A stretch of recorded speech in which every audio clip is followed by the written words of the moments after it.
In this introductory video, I would like to address the why, who and what of the course. So why should you take a course in Riemannian geometry? Then who is this course meant for? And finally, what will we actually cover in this course? What are the learning outcomes? Hello everyone, welcome to this NPTEL course on Riemannian geometry. I am Ved Datar, a faculty member in the Department of Mathematics at the Indian Institute of Science. Firstly, why should you take a course in Riemannian geometry? Of course, the simplest answer is that you should take it for its own sake. It's a beautiful and elegant subject. And as a kid, if like me, you were really fascinated by Euclidean geometry, then Riemannian geometry provides a natural generalization of Euclidean geometry to more abstract curved spaces and so on. Studying Riemannian geometry is also your entry into more advanced topics in mathematics. So for instance, if you take a course in Riemannian geometry, you can study this whole field called as geometric analysis, wherein you apply geometric methods to problems in topology. A spectacular success of this was, of course, Perelman's resolution of the Poincare conjecture using Hamilton's Ricci flow. There are also applications of Riemannian geometry to counting problems in algebraic geometry, which comes under this field of enumerative geometry.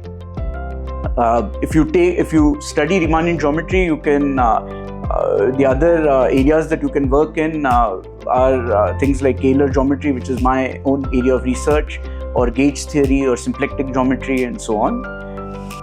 Then, of course, there are also applications of Riemannian geometry to physics. For instance, Einstein's general theory of relativity is actually formulated in the language of Riemannian geometry. Similarly, quantum field theory is formulated in the language of gauge theory, which is another subfield of Riemannian or differential geometry. But of course, it's not only about pure mathematics or theoretical physics. There are also applications of Riemannian geometry these days to more modern technologies like machine learning, robotics, computer vision, and so on. So if you're an engineer who wants a competitive advantage over your peers, then this is a course meant for you. Next, let me address who all is this course aimed towards. So the course will be pitched at the level of maybe at more advanced undergraduates, but mainly masters and PhD students. In order to follow the course, you'll need a very strong background in multivariable calculus and smooth manifolds. So you'll need to be comfortable with things like vector fields, tensors, differential forms, and so on.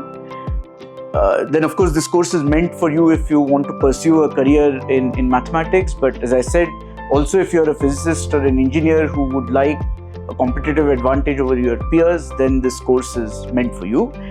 Next, let me try to maybe give you a slight sort of bird's eye view of this course. What all will we actually cover in this course? Firstly, it's important to understand the difference between topology and geometry.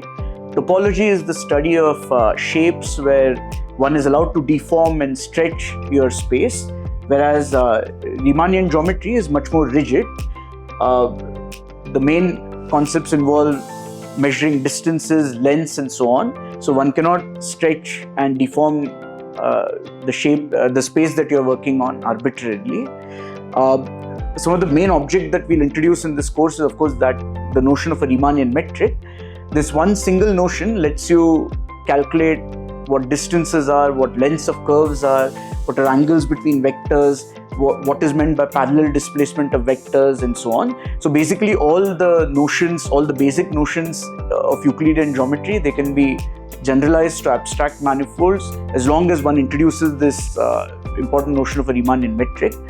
Then of course we'll talk about curvature and how curvature affects distances and lengths of paths and vice versa. Some of the important theorems that we'll cover in this course are the uniformization theorem. This is the analog of the uniformization or Riemann mapping theorem from complex analysis to differential geometry.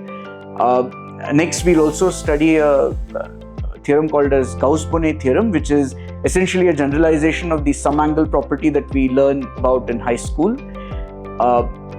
Then at the end of the course, if time permits, we'll talk about comparison geometry. This is a very sort of classical and rich field of subfield of Riemannian geometry, wherein you compare an abstract Riemannian manifold with a Euclidean manifold. So here we'll encounter theorems like the triangle comparison theorem of Topogonov, the volume comparison theorem of Bishop-Gromov, the diameter comparison theorem of Myers, Bonnet-Myers, and so on.